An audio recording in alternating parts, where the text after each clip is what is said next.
tal, señoras y señores, ladies and gentlemen, que diría aquel? ¿Cómo están ustedes? Que dirían los payasos de la tele. Gracias por estar con nosotros. Bienvenidos a esta burbuja que no les va a dejar indiferentes. Me encanta la gente que o bien nos aplaude y nos dice que guapos somos y que bien lo hacemos, pero también la que nos insulta y nos dice vaya porquería, vaya fachas de mierda que estáis aquí en esta tele, en este canal. Los dos me molan. El que no me gusta es el que pasa de soslayo, el que se mantiene impávido ante lo que nosotros podamos transmitir. Porque tenemos un mensaje muy claro. Nos lo ha copiado Aznar, fíjense, Aznar, ahora nos anda copiando mensaje. Porque llevamos meses, llevamos ya ¿cuántos, Marta? 128 programas, diciéndole a los españoles, hay que reaccionar. Nada de brazos cruzados. ¿Qué narices estamos haciendo en el sofá, rascándonos la barriga, sacándonos pelotillas del ombligo, muy atentos al brasero, aunque es verdad que con esto del calentamiento del clima climático ya no hay braseros? Bueno, pues ¿qué hacemos con la mantita, viendo Netflix, las palomitas? ¿Qué hacemos?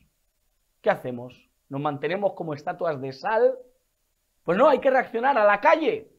Hay que ir a la calle, hay que salir, que somos españoles, que es que parecemos de verdad, que nos han, no sé, nos han inoculado, pues eso, el virus no aquel que tuvimos hace unos años, sino el virus del miedo, el virus de la cobardía, el virus de la mediocridad.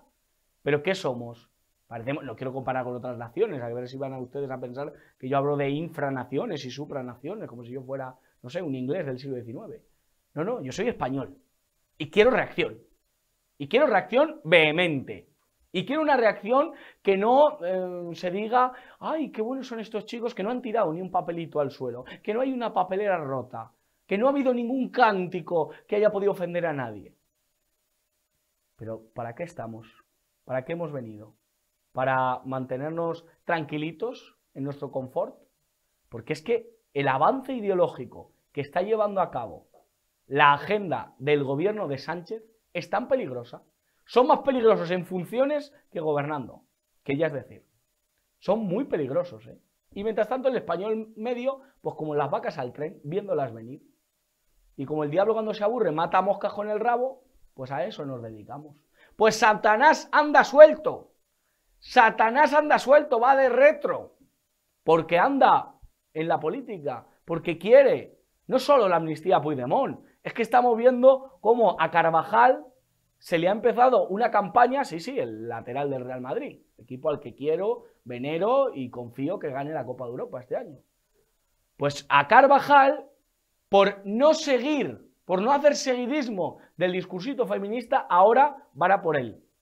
Y cuentan que si dijo en ruso, no sé qué, en ruso, si quieren le cuento el chiste de Eugenio, aquel de el ruso, de mi ruso, ensaladilla rusa y muy buenos los polvorones de la estepa. ¿Pero de qué estamos hablando? O sea, ¿hacia dónde nos estamos yendo?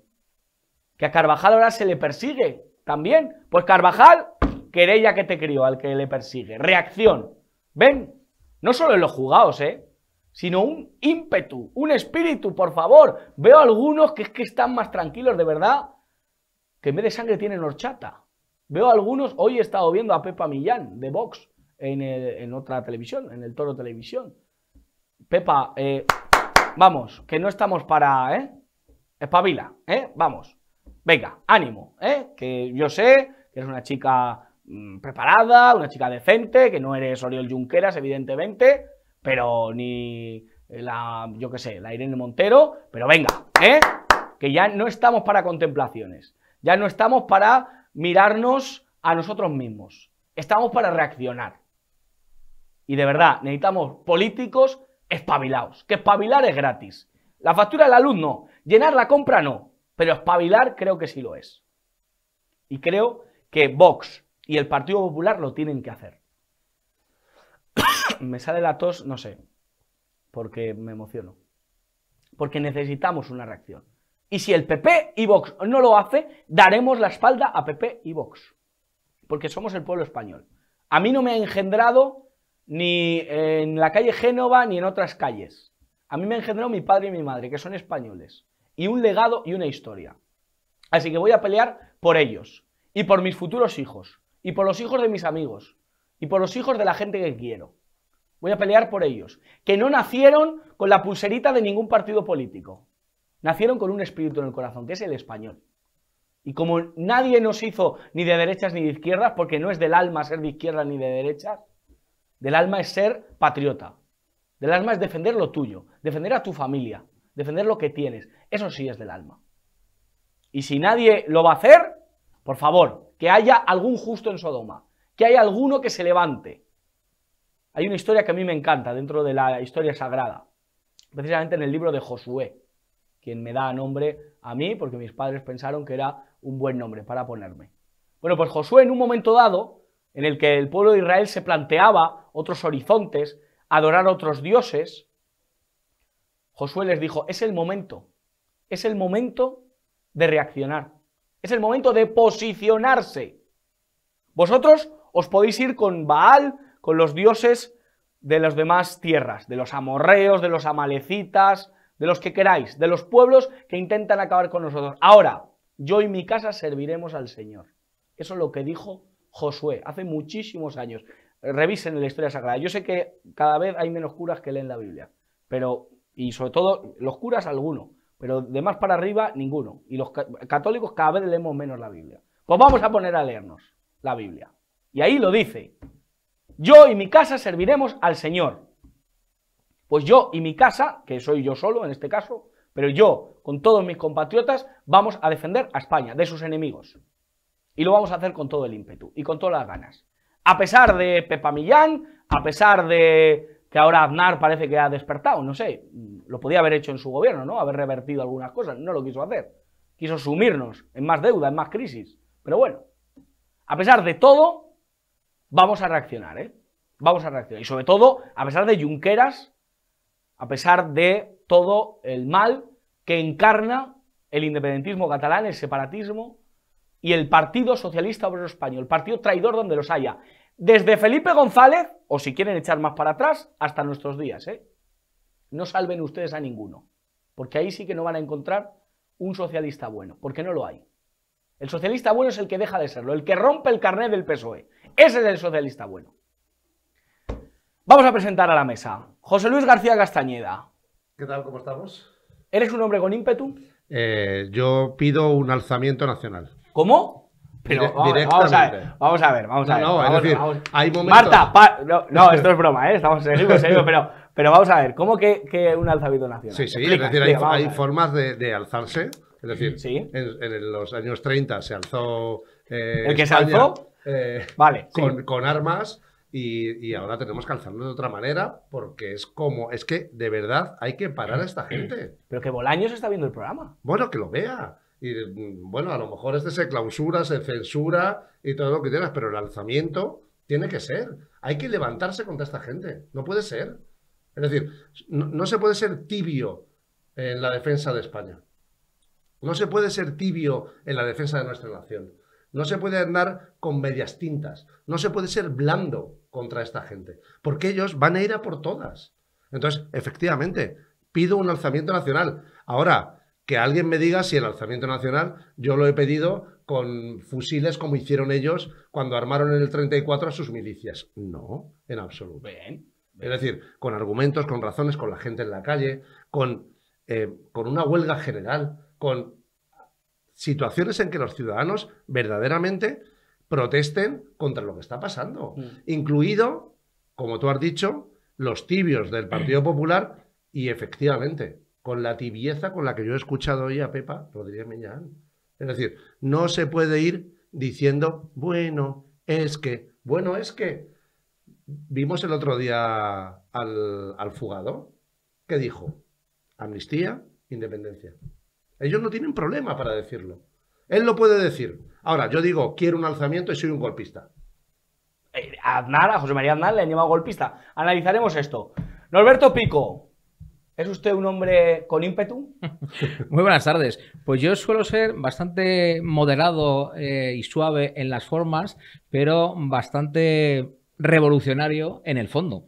Así que, bueno, ahí cada uno que me califique. Pero desde luego yo sé que la tibieza es un error e incluso es un pecado. A los tibios los arrojaré de mi boca, que decía el Señor. Eso es. Así que, efectivamente, como decía José Luis, son tiempos para decir al pan pan y al vino vino, decir sí, aunque nos cueste la vida.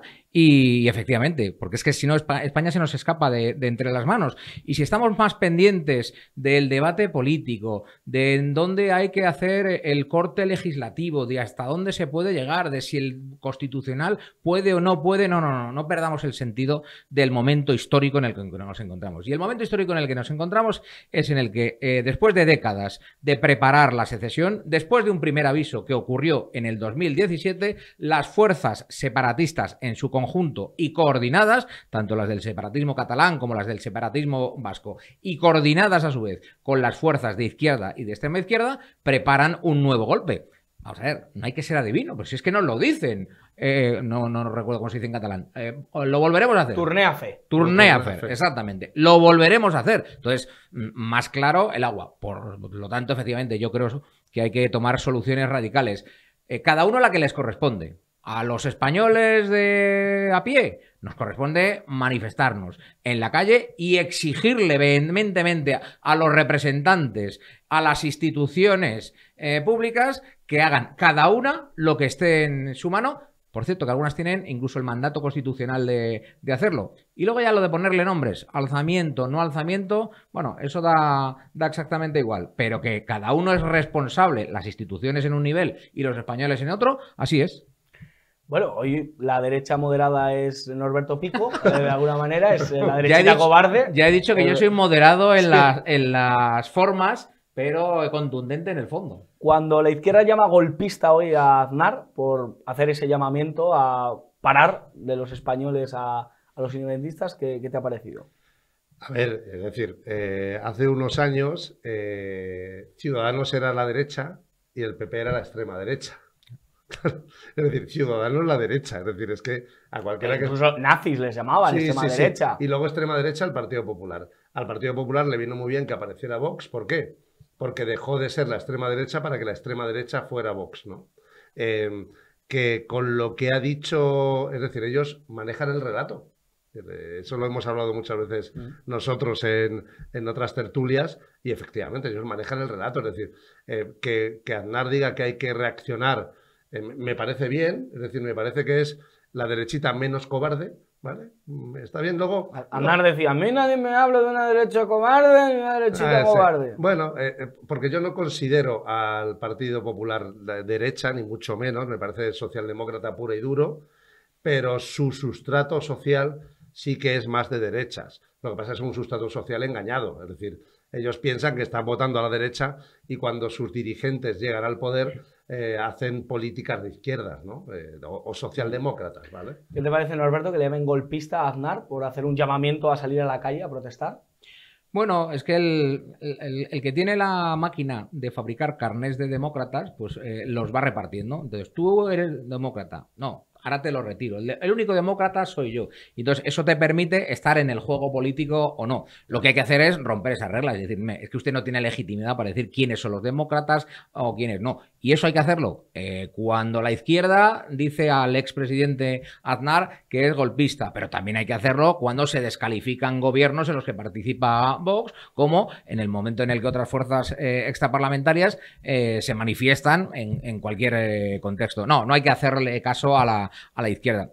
De todas formas, a mí respecto de esta aparición fugaz de Aznar, que yo no censuraré porque me ha parecido atinada, me ha parecido además en la línea de algunos líderes históricos de los dos partidos del bipartidismo, porque ha habido muchos socialistas que también se han manifestado en términos parecidos. A mí lo que me hubiera gustado es que Aznar, para hacerlo más creíble, hubiese empezado pidiendo perdón, diciendo, me equivoqué en mis gobiernos, cuando pacté con el separatismo catalán y el separatismo vasco. Me equivoqué en mis gobiernos cuando hice transferencias de competencias importantísimas a la Generalitat de Cataluña, porque de aquellos barros, estos lodos, nunca me acuerdo muy bien del refrán, pero bueno, aquello fue el inicio del proceso golpista y que él mismo ha calificado de disolución de la nación, que ahora ya se está poniendo de manifiesto, con lo cual no hubiera estado de más reconocer el error.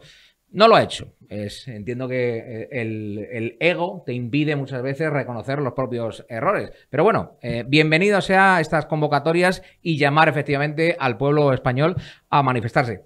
Ahora, eso sí, ¿por qué no lo ha hecho hasta ahora el Partido Popular?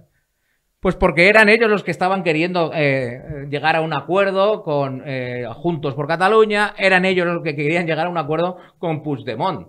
No lo habrán querido hacer de forma tan visible como la vicepresidenta del gobierno, que se ha trasladado hasta Bruselas para hablar con un fugado, que tiene tela que aceptemos eso, efectivamente. O sea, es que el simple viaje de un ministro de España para irse a reunir con un huido de la justicia por dar un golpe de Estado separatista contra el conjunto de la nación, bastaría para que el pueblo español hubiera reaccionado vehementemente y hubiéramos tenido que ver escenas ya, como se ha visto en otros países, del pueblo entrando en sus instituciones, entrando en el Parlamento y echando de allí a los que lo ocupan actualmente, porque están vendiendo la nación, ¿no? Bueno, pues a lo mejor no era eso lo que quería hacer el Partido Popular, pero hasta ahora sigue bebiendo los vientos porque le dé su apoyo, o al menos una abstención lo suficiente como para llegar al gobierno, y luego ya ellos se entenderían con los nacionalistas, porque es que lo han hecho muchas veces. Una aclaración del refranero: el lodo es previo al barro. Evidentemente, primero de estos lodos. De estos lodos el barro, ¿no? Se forma. No lo sé, yo me lío. No sé si primero viene el barro y luego el lodo. Por cierto, vamos a hacerle una aclaración. Me gusta que esté aquí Norberto Pico. A estos gurús del periodismo, hoy es el aniversario de un golpe que se produjo en España en 1923. Ah, sí. De Miguel Primo de Rivera. Por favor, ¿nos puedes aclarar que Miguel Primo de Rivera no es José Antonio Primo de Rivera? Claro. ¿Tienen algo que ver? Hay países, porque la UNO, el debate hoy lo estaba confundiendo. Hay países en los que no. El debate, sí. Hay países en los que, por ejemplo, yo conozco algún país africano en el que el hijo no hereda el apellido del padre, ni el de la madre tampoco, sino que se ponen otros distintos. Pero en España, de toda la vida, el padre le legaba su apellido al hijo, con lo cual que se apelliden igual no quiere decir que sean las mismas personas, ¿vale? Entonces, yo entiendo que es un apellido que no es muy común a día de hoy, pero becarios del mundo, concentraos en esto. Cuando no solo metáis del mundo, o sea, del mundo quiero decir del universo, vale. del universo, no del diario El Mundo, no del periódico. Porque es que hoy ha habido incluso periódicos muy de derechas, ¿vale? Bueno, el debate, por ejemplo, al debate. El debate, por ejemplo, donde también confundían a Miguel Primo de Rivera, dictador, por cierto, lo digo para el que piense que las dictaduras son muy malas. La dicta blanda, ¿no? Como la llamaban. No, pero más allá de la dicta blanda es que fue apoyado por el PSOE y por la UGT. ¿vale? Sí, claro. Bueno, eso ya son cuestiones históricas. Entonces confundían a Miguel Primo de Rivera con su hijo José Antonio Primo de Rivera. Entonces, por favor, meter nombre y apellidos en Google y entonces eso hará que os salga la foto correcta. Claro. Lorenzo Sanz y Fernando Sanz no son la misma persona. No son la misma persona. ¿De acuerdo? José Antonio y Miguel, no. Julio Iglesias, incluso compartiendo el nombre y apellidos. Sí. Julio Iglesias y Julio José Iglesias no son la misma persona ni cantan igual. Efectivamente, ¿vale? Aclaración, yo creo que es bueno, ¿no? Así es. Históricas. Vamos a meter este tipo de... Porque viene bien a gente... Aclaraciones históricas. Aclaraciones históricas, muy bien. José Luis García Castañeda. Muy bien. Eso es. Perfecto. Claro, es decir, hoy es el aniversario de el inicio de la dictadura. Yo la llamo la dicta blanda porque en realidad fue tolerada por Alfonso XIII, la apoyó el Partido Socialista, la apoyó UGT y no tuvo ninguna oposición. Es decir, era necesario... Mandó a Unamuno, ¿no? Al exilio, que no... Bueno, pero bueno. Pero bueno, que no se llevó bien con los intelectuales. Sí, esos intelectuales. Pero sí. bueno. Y si alguien se ha leído las obras completas de José Antonio Primo de Rivera, su hijo... Está pidiendo ya... Si confunden al padre con el hijo, como para leerse las obras pero completas. si se ha leído, entonces tienen más claro todo. Es decir, los inicios, y aquí Norberto me va a dar lecciones a mí, De cabo a rabo, los inicios de Falange son inicios en los que José Antonio defiende Sí, más que Falange, la actividad política del propio José Antonio Primo de Rivera es... Su irrupción en política es para defender la memoria de su padre, porque pese a que José Antonio era crítico... A las diferencias y... Pese a que José Antonio era crítico con algunos aspectos del periodo en el que su padre fue el jefe de gobierno, pero entendía que estaba siendo injustamente atacado. Ya sabemos, claro, ya sabemos que en España lo de hacer leña del árbol caído, este refrán sí que me ha salido bien. Esto ha salido bien. Pues se nos da muy bien, y entonces él entró en política para eso. Una vez en política, pues ya exactamente, pues ya se le ocurrió fundar Falange Española. Eso es. José Luis García Castañeda. Hoy un tipo que estuvo envuelto en el caso de La Manada, estuvo presente, fue enjuiciado por ello, se ha visto beneficiado, ha celebrado, ha dado las gracias a Irene Montero, a Pam y a Ione Belarra por la ley del solo sí es sí. Gracias a eso, pues le han rebajado un añito la pena, que no está mal. A uno más. A uno más, que puede ser, claro, son miles, es decir, y los que te rondaré Morena, es decir, son muchos más los que van a tener. Es un ejemplo de alguna manera, porque la ley del sí es sí se supone que se creó para precisamente este caso, o sea, se creó después del caso de La Manada, se creó para atajar que no volviera a pasar un caso de La Manada. No, es decir, ellos, bueno, ellos dijeron... El sentido del sí es sí. Ellos dijeron eso, ¿vale? Es decir, toda esta caterva... roja, que el wok, que hablamos siempre, ¿no? Ellos buscan un objetivo muy diferente al que explicitan, es decir, al que hablan, ¿no? Y en este caso, ellos no quieren tener a los delincuentes en la cárcel, sino que yo he escuchado a gente por ahí decir, es que no piden perdón, no han rectificado. Es que ellos no tienen por qué pedir perdón ni rectificar nada por algo que hacen voluntariamente, que es que ellos prefieren que los delincuentes estén en la calle, ¿vale? Y en este caso, efectivamente, es que es así, es decir, ellos hicieron una ley para que este tipo de delincuentes no pasaran tanto tiempo en la cárcel, ni más ni menos. Sería un intenso debate. Yo no creo que haya una intencionalidad, sino que son muy palurdas y creo que han metido la pata hasta el Corvejón. También, pero... No, pero o una cosa o la otra. No. Claro, no puede ser palurdas y a la vez querer ese objetivo. Porque no dimensionan, es decir, porque enfrentan a la sociedad. Que hay una intencionalidad macabra y un planteamiento previo que es erróneo, no solo erróneo, sino que es dañino para la sociedad, en el que engloban el patriarcado como todo lo que, la raíz de todos los males de cualquier mujer es ese patriarcado, que los hombres pertenecemos a un comando que nos dedicamos a matar mujeres, ese es el planteamiento absolutamente deplorable. Que partan de ese planteamiento ideológico y perverso no quiere decir que luego a la hora de ejecutarlo metan la pata hasta donde la han metido y estén beneficiando a quien estén beneficiando. ¿Y por qué luego no lo modifican? Sí, lo han modificado. El PSOE lo ha modificado con el Partido Popular. Es Podemos el que se ha negado. Exacto, a eso me refiero. Y que llama machistas, en este caso, a los jueces. Hoy Ione Belarra ha llamado machistas o con tendencia machista. ¿Qué valoración podemos hacer? Pues es verdad que este fue un caso icónico. Yo creo que la izquierda de Podemos, la izquierda feminista, tenía todas sus terminales mediáticas preparadas para en el momento en que saltase un caso como este que saltó, darle toda la visibilidad, movilizar a sus bases, porque en apenas 24 horas ya habían surgido los lemas del yo sí te creo, las manifestaciones múltiples en toda España, etcétera, etcétera, cosa que no ha pasado luego en otros casos. Es decir, ese nivel de movilización no se ha visto en otros casos. Entonces, es verdad que utilizaron este caso. Este caso que hay que decir además que jurídicamente pues tuvo sus dudas, y algunos de los magistrados que lo tuvieron que enjuiciar pues tenían sus dudas de si era consentido o no era consentido aquella escena, por otra parte, no sé cómo calificarla, de sexo grupal en un portal.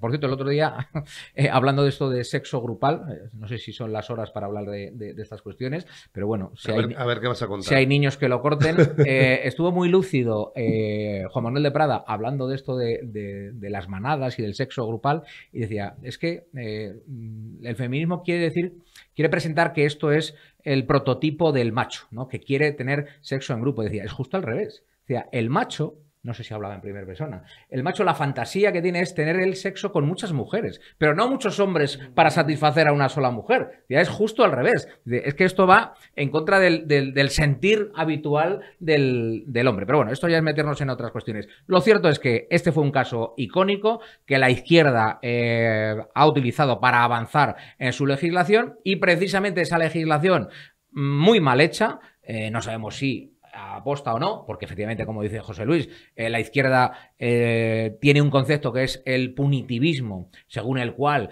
no hay que solucionar todo incrementando las penas, con lo cual lo de rebajar las penas está muy en el ADN de esta izquierda moderna, pero bueno, haya sido aposta o no haya sido aposta, el efecto es que, como ha dicho José Luis, miles de delincuentes sexuales han visto aminoradas sus penas, algún centenar ha salido de prisión gracias a esta nueva legislación, y para el pastel de la guinda, no, ¿ves? He vuelto a decir otro mal, la guinda del pastel. La guinda del pastel es que el caso icónico de la manada de Pamplona, pues uno de los condenados se haya visto beneficiado por este cambio legislativo. Es insostenible el papel de Irene Montero. Tan es así que fue vetada en las listas de Sumar. Sí, ahora vamos a ver. Sigue de ministra porque no hay nuevo gobierno, pero entiendo que en un nuevo gobierno no tendrá sitio. Vamos a ver qué decisión... Bueno, vamos a ver primero si hay gobierno. Y luego si hay gobierno de izquierdas, de las izquierdas, pues si la eligen a ellas o eligen a esta chica que ha sido chico toda su vida, que es la que ahora lleva el tema de Sumar, es la que lleva hablando de esto. Señores, muchísimas gracias por estar con nosotros. Encantados, vamos. De verdad tantas veces como haga falta. Solo quiero un titular y que os mojéis. ¿Habrá gobierno de izquierdas o habrá segundas elecciones? Segundas elecciones. ¿Con rotundidad? Sí. ¿Nos jugamos un vino? Sí. ¿Norberto? Gobierno de izquierdas. Pues la hemos liado. Bueno, no, uno de los dos pagará el vino y tú que eres el que lo ha propuesto, en cualquier caso serás Siempre invitado. gana. O sea, la jugada te ha salido redonda. Sí. Siempre gana. Norberto diría, para lo que me queda en el convento, cuchillo de palo. Algo así, una cosa. Sí, hoy como viene con los, Sí, me con los refranes, sí, El refranes refranero cambiados. está retumbando en mi cabeza. Efectivamente. Muchísimas gracias por estar Gracias esta a ti. noche en la burbuja.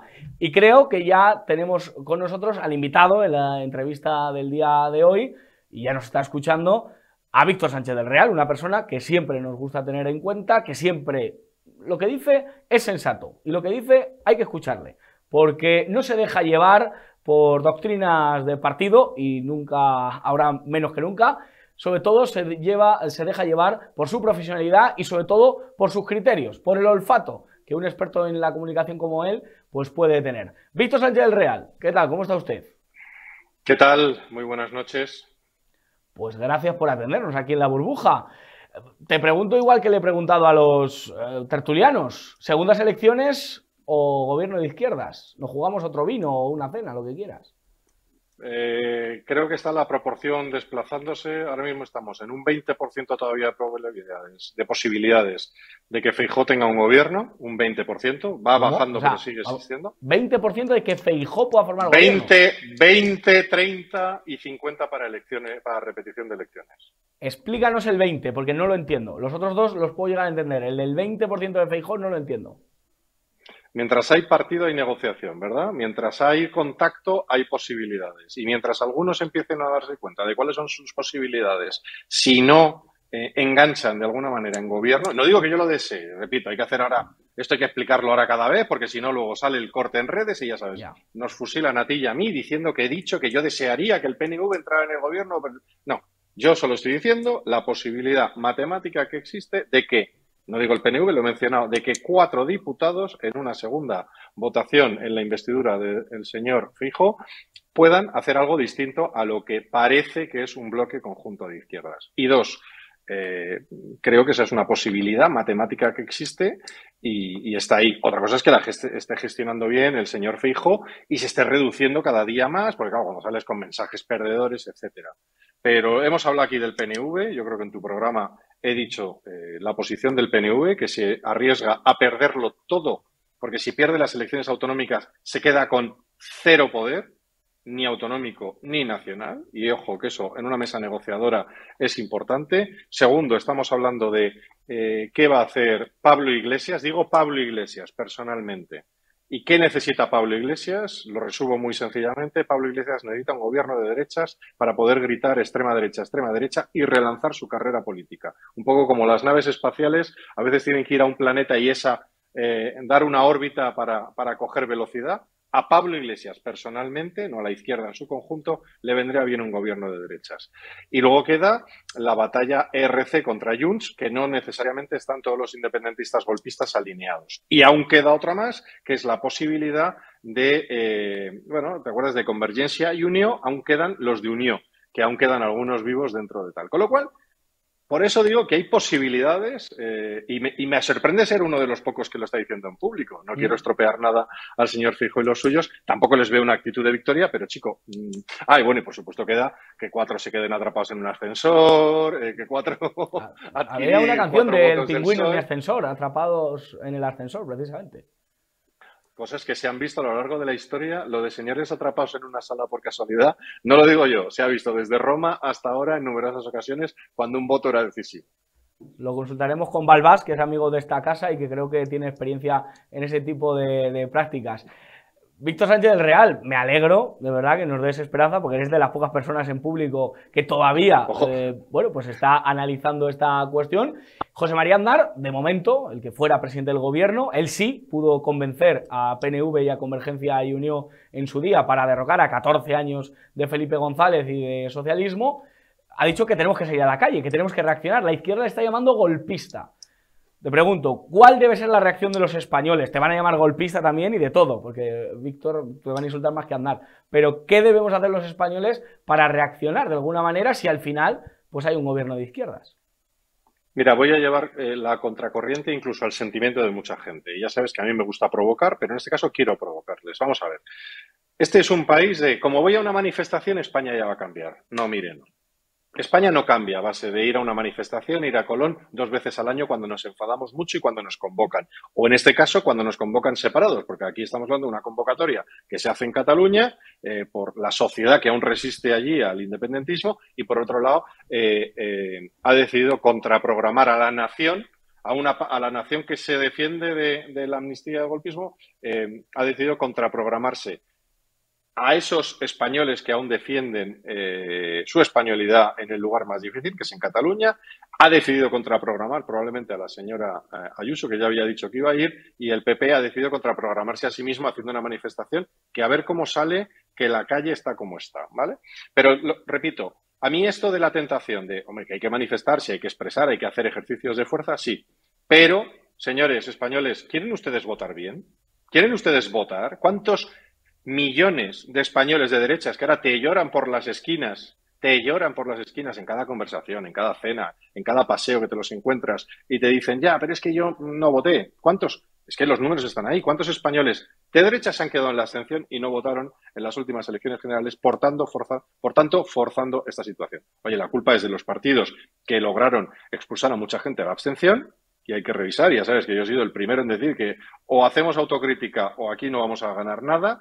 Y 2, pero también esa gente que dice, sí, a ver cuándo nos sacáis a la calle. Digo, no, ya les hemos sacado a la calle, que es ir a las urnas, y muchos de ustedes han hecho no presentado. Con lo cual, el gobierno, con las imágenes de una manifestación, pues pasa un mal ratito, pero al día siguiente se le pasa, ¿eh? O sea, el gobierno en funciones, hablo. Así que las manifestaciones, ¿hay que hacerlas? Sí, pero hay que hacer otras muchas cosas.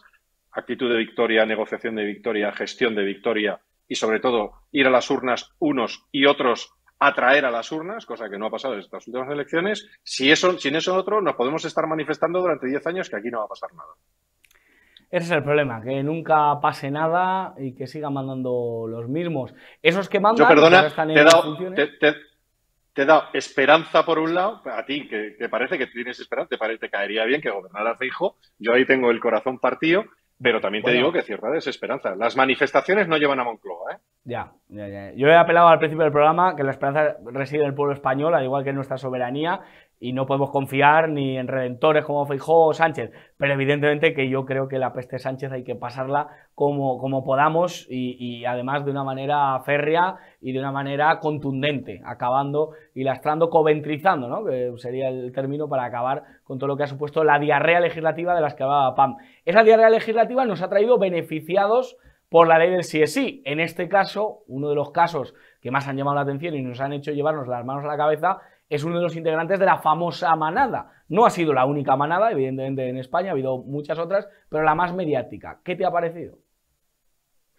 A ver, cuando llevamos los sentimientos, no solo a la política, sino el sentimiento, la autopercepción a lo jurídico, acabamos teniendo carajales como este o el que podemos hablar del violador que decide convertirse en mujer para dejar de ser hombre y por tanto violador.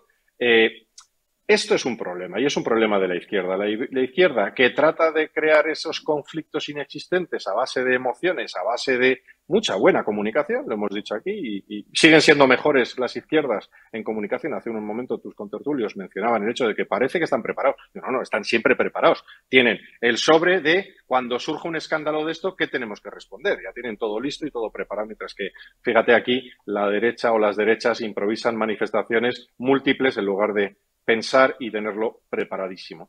Pero a lo que voy es cuando se meten los sentimientos y la declaración de una persona sirve para decir si otro es culpable o la declaración de uno mismo sirve para cambiar radicalmente de sexo, de orientación o condición jurídica, y cuando algunas emociones llevan a que se victimiza a unos o se criminaliza a otros por el mero hecho del sentimiento o la descripción, ¿vale? Porque cuando se dice todos los hombres son violadores, es como, imagínate que alguien dijera todos los pelirrojos son violadores. Es una barbaridad, ¿verdad? Pues la misma barbaridad es decir que todos los hombres lo son. Pues eso que sería constitutivo, ya si lo llevamos al color de piel, a la presencia o ausencia de pelo, sería discriminatorio. Sin embargo, la izquierda vive en ese mundo y, claro, de estos problemas que crean para ocupar las mentes en problemas inexistentes, que hay que combatir, que hay que donar, que eso sí que hay que salir a la calle con una vulva en alto, pues traen estos problemas, que la realidad es tozuda, que los malvados son muy malvados y que los malvados donde tienen que estar es fundamentalmente en la cárcel uno a uno, no en grupo. No decir que los hombres son malvados y habría que meter a todos los hombres en una cárcel o por lo menos en una cárcel callejera en la que no pueden hacer determinadas cosas. No, hay que coger al culpable, sea hombre, mujer, alto, bajo, pelirrojo, blanco, negro, etíope o caucasiano. Si es culpable, meterlo siempre en la cárcel porque hay condenas que deberían ser para siempre, porque no hay forma de recuperar a un violador, a un psicópata, a un asesino múltiple, no hay forma de recuperarlo en la sociedad. Y ese buenismo de pensar que estar en la cárcel porque vengan unos psicólogos a cuidarte van a quitar tu pulsión de violar a menores, de asesinar, miren, eso para las teorías de una facultad pues a lo mejor podrían funcionar, pero la realidad es que... Sí. Se nos ha quitado el volumen en la última frase, Víctor, pero vamos, que la idea está totalmente entendida. Eso para las facultades y para Sigmund Freud. La realidad es la cárcel y la prisión para este tipo de delitos. Para acabar, Víctor, además de las consecuencias de la ley del sí es sí, tenemos también consecuencias de la ley trans. Un condenado por pegar a dos exnovias, que ya hay que ser merluzo y hay que ser majadero para pegarle no solo a una exnovia, sino también a la segunda, pues ha decidido que quiere cambiarse de sexo y que quiere ser una tía. Yo no sé si se llamaba pues Manuel y ahora quiere ser Manuela y quiere que, claro, le cambien a una cárcel de mujeres, quiere que no le juzgue la ley de violencia de género. ¿Esto se veía de venir, que dirían en mi pueblo?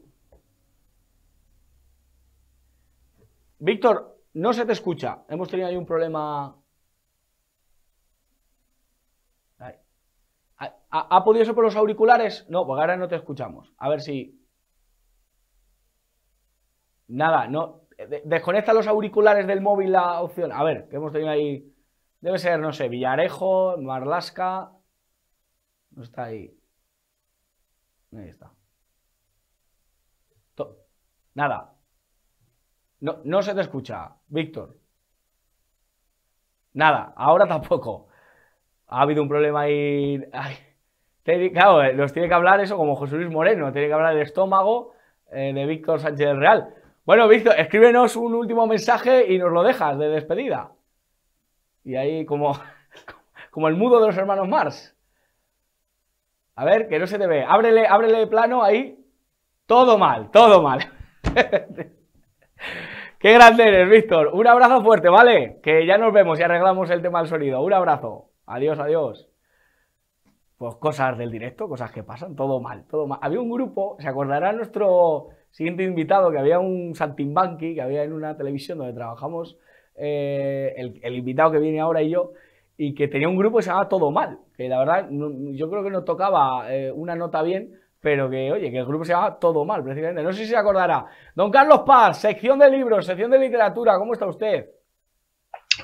Pues buenas tardes, hoy estoy convaleciente, había dicho que iba a ir hoy al estudio, pero estoy con una faringitis insoportable y por eso entro a través del Zoom. Pero si usted es inmortal, don Carlos, ¿pero qué me está contando? Usted no se pone enfermo, usted es como Bruce Willis en El Protegido. Bueno, pero no es nada grave, pero estoy jorobadillo. Bueno, no se preocupe, vamos a hacerlo llevadero y vamos a hacerlo rápido, la verdad. Llama la atención que expertos en comunicación, expertos tal, no se les oye, y Carlos Paz, que tiene móvil hace un año y pico, se le oye perfectamente. Qué cosas, ¿verdad? Me echo a las tecnologías estas que son satánicas en el fondo, ¿eh? Sí, en su esencia, anda suelto Satanás. Sí. Carlos Paz, ¿de qué nos vas a hablar hoy? ¿Qué libro, qué autor, qué género, qué etapa histórica? ¿De qué nos vas a hablar? Pues aunque tú y yo nos reímos mucho de la gente que dice me han preguntado qué, es cierto que en privado me preguntan muchas veces que recomiende libros sobre la Segunda Guerra Mundial. Y sobre eso he dicho, bueno, pues ya que lo hago en privado, lo haré en público. Hay muchas cosas que hago en privado y también las hago en público. Y entonces, pues se me ha ocurrido traer dos libros, que es un género, es un tema, una cuestión, la Segunda Guerra Mundial, que yo creo que es sobre la que más se ha escrito. No hay otro tema en donde existan más libros. Un altísimo porcentaje son muy malos. Y la Segunda Guerra Mundial, aquel conflicto que se luchó en los 5 continentes, sienta las bases, aunque el mundo ha cambiado varias veces, sienta las bases del mundo de hoy. Después de la Segunda Guerra Mundial es cuando se crea las Naciones Unidas, todos esos organismos económicos que nos dominan, y que Estados Unidos pasa a ser la primera potencia del mundo. Por todo eso creo que es un tema actual, aunque ya desde 1945 haya llovido. He traído dos libros de mi pro, que los tengo aquí, dos libros controvertidos y sobre los que ha caído la censura en parte y un halo de persecución. El primero es Derrota Mundial, de Salvador Borrego, un libro que fue escrito en el año 1974 por Salvador Borrego, que es un historiador mexicano. Hoy no se encuentra en ninguna editorial española, se tendría que buscar en editoriales mexicanas y conseguirlo a través de esa cloaca que es Internet. Y es un libro, yo creo que muy clarividente para explicarnos los motivos, los verdaderos motivos de por qué surge la Segunda Guerra Mundial. Pormenorizadamente nos explica muchas cosas que la bibliografía al uso no quieren entrar o no saben entrar. El segundo libro, que para mí es el mejor libro de la Segunda Guerra Mundial, para comprender la Segunda Guerra Mundial, es La Guerra de Hitler, de David Irving. Fue publicada por Planeta.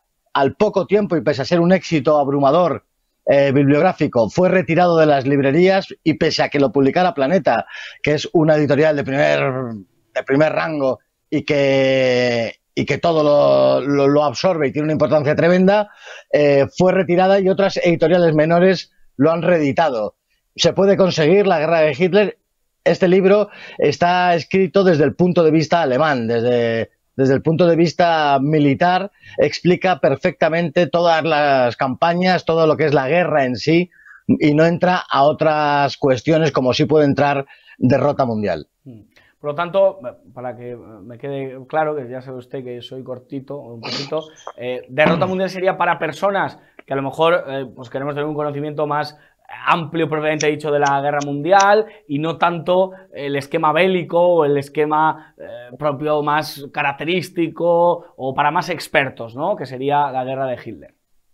Sí, Derrota Mundial es más generalista, su lectura es muy fácil, es accesible a cualquier persona que lea, de esas pocas personas que ya en España leen, y efectivamente La guerra de Hitler es más puntilloso, más...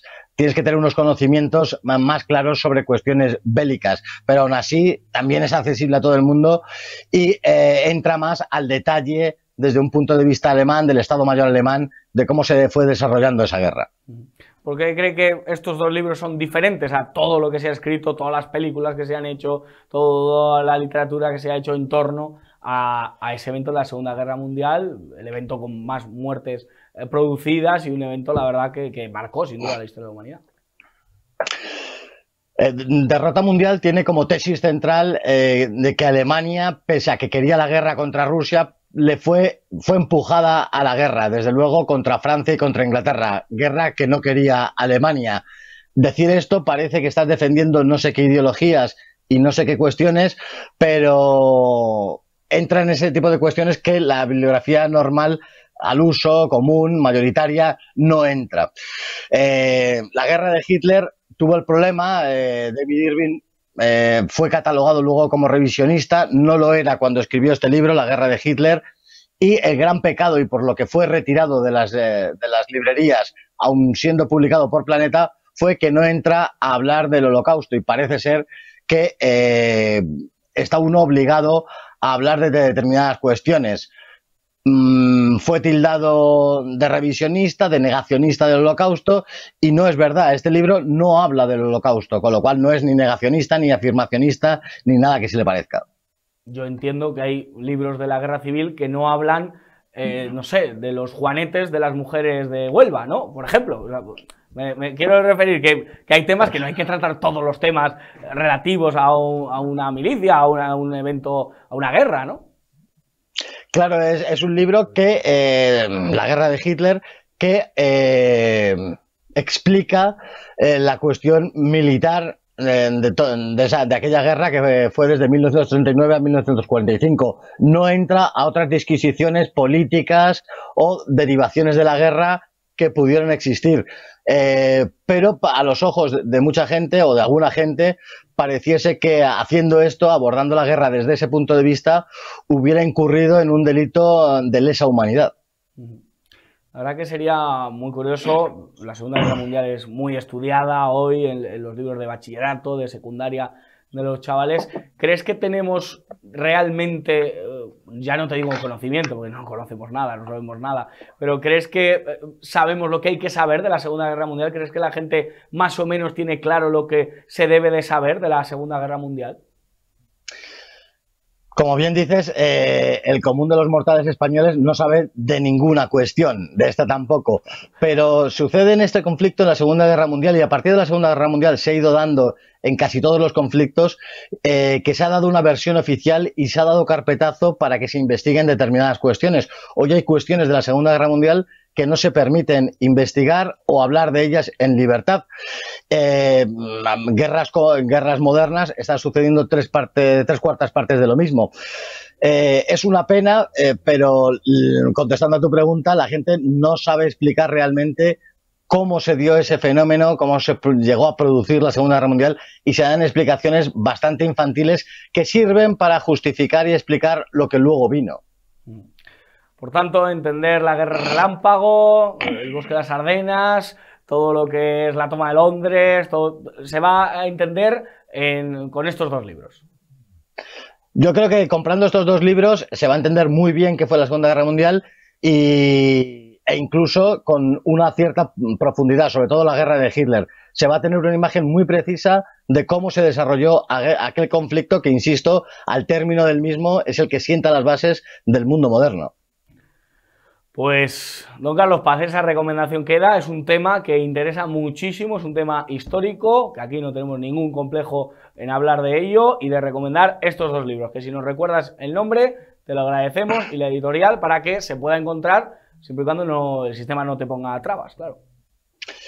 Pues uno es Derrota Mundial, de Salvador Borrego, fue editado en España en el año 74 por la editorial Fuerza Nueva. Ahora se puede encontrar en editoriales mexicanas, y La guerra de Hitler de David Irving, publicado por Planeta, que todavía en librerías de viejos se podría encontrar, o recurriendo a la editorial Ojeda, que fue una de las varias editoriales que luego lo reeditaron. O si eres chica y eres muy guapa, pues te pueden escribir y pues podéis hablar y les puedes hacer llegar la guerra de Hitler o cualquier otra guerra que se pueda plantear. Hoy estamos muy formales. Sí, sí, es que le veo yo malito, le veo yo malito y no estoy acostumbrado. La verdad que es una faceta de Carlos Paz que no conocía. Yo creía que todo pasa menos Carlos Paz, entonces me duele. Recupérese, tómese calditos, lea mucho para que cada miércoles nos recomiende lecturas.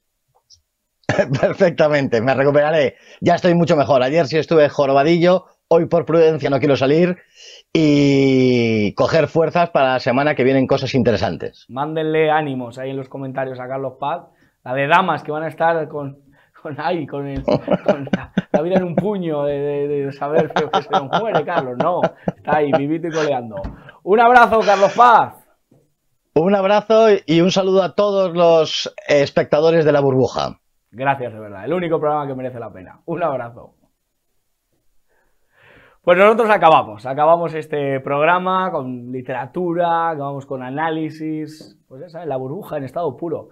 Darle las gracias a Marta García, nuestra querida Marta García, jefa técnica, sin ella nada sería posible, además hoy ha estado subsanando todos los problemas que se han ido acometiendo y nosotros, pues nada, decirles que no se lo cuenten porque ya se lo contamos nosotros. Alejen a los niños del televisor y aléjenles de Irene Montero. Que Dios les bendiga.